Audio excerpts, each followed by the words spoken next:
Bonjour et bienvenue à cette émission spéciale pour les 10 ans de la Principauté d'Aigues-Mortes. Leurs Altesses Sérénissimes, bonjour et merci d'être avec nous. Merci de nous recevoir. Bonjour et merci beaucoup de nous recevoir.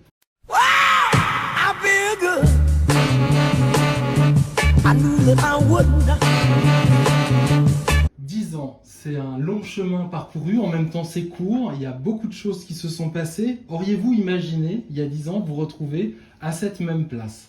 Le jour où on s'est mariés, je n'imaginais même pas qu'on allait tenir 10 minutes, si vous voulez savoir. Voilà, 10 ans. 10 ans de sacrifice, dirions-nous. Pour le pays, on a fait, oui, ça, on a vraiment fait des sacrifices. Voilà. Pour le pays, Tout pour à le fait. pays. Tout à fait. Auriez-vous imaginé un tel parcours pour la Principauté depuis sa naissance? Écoutez, non, moi je me souviens très bien des tout débuts de la Principauté, avec son Altesse qui se démenait pour fédérer un peu tous les citoyens de la Principauté d'Aigues-Mortes, n'est-ce pas? Est-ce que vous vous souvenez de votre première sortie en public? Oh oui. Alors moi je me souviens très bien, oui effectivement. C'était à l'occasion de l'inauguration de la cuvée princière. Il était beau. Et je me souviens très bien que je n'étais pas forcément préparé à ces moments de manifestation publique. Et au final, en me disant, eh bien voilà, nous allons en calèche et puis nous irons sur la place Saint-Louis où là se fera l'inauguration de la cuvée princière. Et je n'étais pas forcément très à l'aise à l'époque. Donc je dois dire que j'ai pris mon courage, un vrai courage, à deux mains. Nous avons traversé la ville en calèche et finalement ça s'est très très bien passé. Le cheval s'est bien comporté? Non, très mal. Alors, il faut savoir que, oui, on s'est retrouvés sur la calèche. Monseigneur descend de la calèche. Et ça vient mon tour. Alors, je me lève. C'était ma première apparition. Je voulais faire bonne impression. Et au moment où j'allais y mettre le pied sur le petit marchepied, n'est-ce pas? Ça s'appelle Le cheval qui a bougé. Paf! J'ai fini la tête dans la capote. La calèche donc, mais depuis il y a eu de nombreux autres événements. Quels sont ceux qui vous ont le plus marqué et quel est même celui qui est le plus important de la Principauté? Le bal. Le bal, exactement. Le bal. Le bal est certainement le premier bal.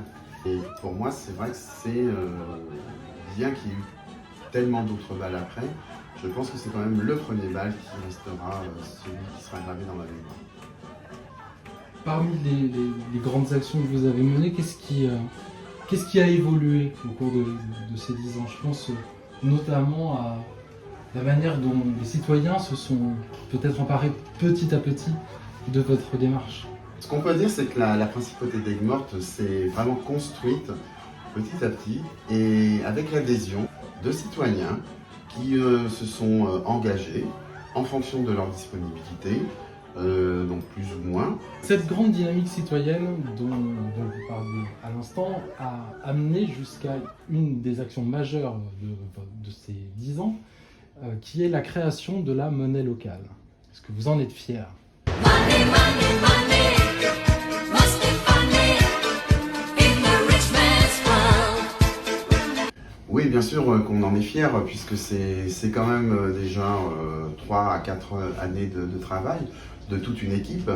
Cette monnaie a une valeur légale, puisqu'elle respecte tout à fait le code du commerce et toute la législation. Elle est reconnue donc en France.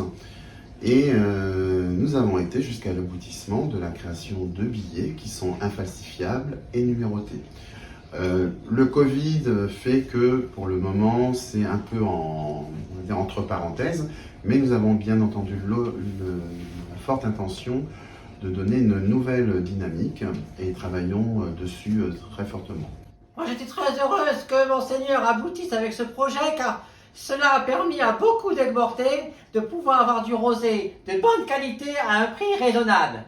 Je suis très attaché à ça. Oui, Du rosé pour tous. moi j'aime votre esprit qui nous ramène toujours au concret. Merci, Monseigneur. Ça fait plaisir. On va prendre un peu de hauteur maintenant et peut-être parler du lien que la Principauté a avec les autres micronations dans le monde. Elle a une place quand même singulière aujourd'hui. Ils peuvent pas nous blairer. Ils nous détestent.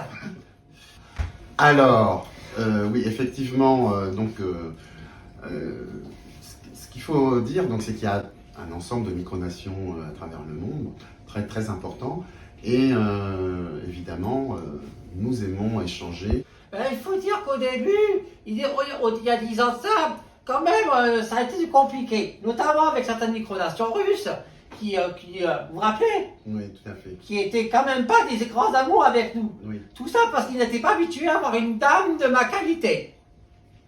Finalement, le monde s'y est fait. Ah mais c'est que le monde maintenant en redemande. Le monde s'y est fait, c'est ça. Le monde s'y est fait, le monde en redemande. Mais sinon, monseigneur, il faut dire les choses, fait un travail extraordinaire pour promouvoir Aigues-Mortes et sa principauté à l'étranger.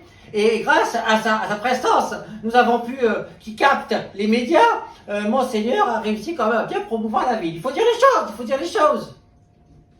Il faut dire les choses. Alors, qu'est-ce qui préoccupe le palais? Je vous réponds tout de suite.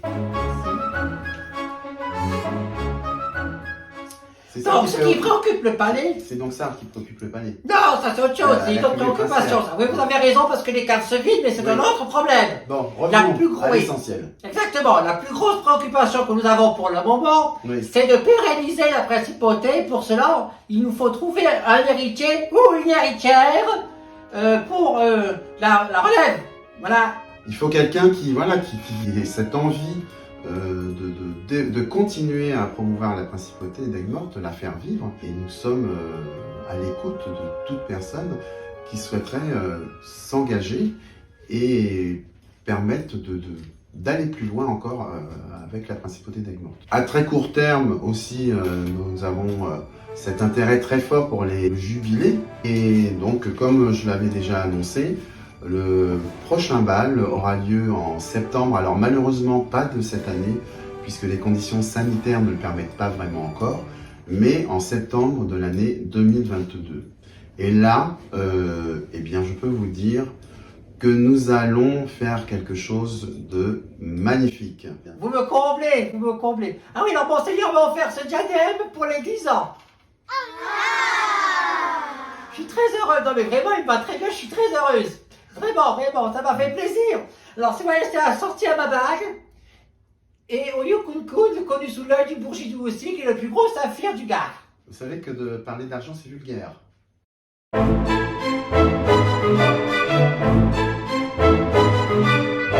Eh bien, ce que je disais tout à l'heure, c'est de redynamiser la monnaie locale. On sent que voilà, il y a un mouvement de fond qui fait qu'on va pouvoir faire quelque chose de très bien.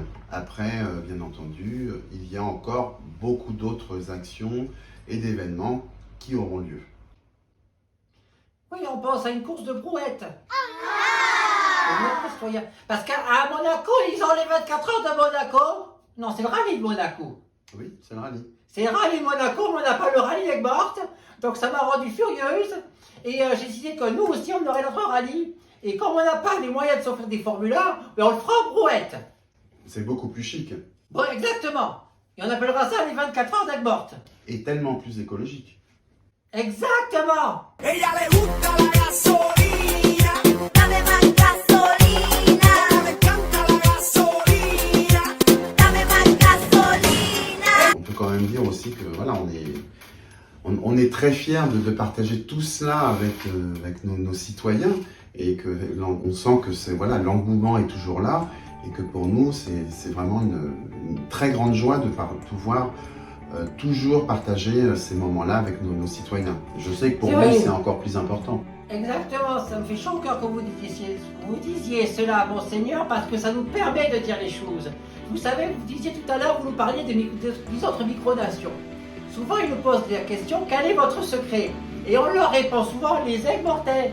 Parce que les Aigues-Mortais nous ont accompagnés dans cette principauté. Ils n'ont pas des citoyens comme les nôtres. On a les meilleurs, mais il faut dire les choses. Une dernière question pour finir cette interview.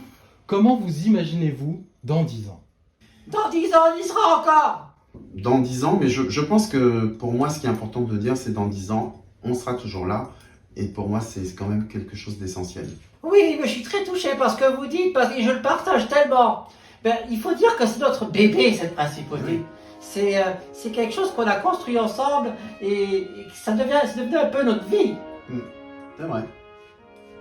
Donc on ne risque pas de l'abandonner jusqu'au dernier souffle. Leurs Altesses Sérénissimes, merci infiniment. Je vous remercie beaucoup. Ce que je voulais quand même, c'est souhaiter un bon jubilé aux Aigues-Mortes, hein, aux citoyens de la Principauté d'Aigues-Mortes, aux amis de la Principauté d'Aigues-Mortes. Vraiment tout le bonheur possible, beaucoup de joie, beaucoup de plaisir et une très bonne fête de la Principauté. Je tiens également à souhaiter une merveilleuse fête de la Principauté pour ses 10 ans à toutes mes concitoyennes et à tous les concitoyens de la Principauté. Voilà, je suis heureuse d'être avec vous, pour vous, et ça pour encore très très longtemps, et mon Seigneur avec moi. Joyeux jubilé à tous! Merci. J'ai mal aux oreilles.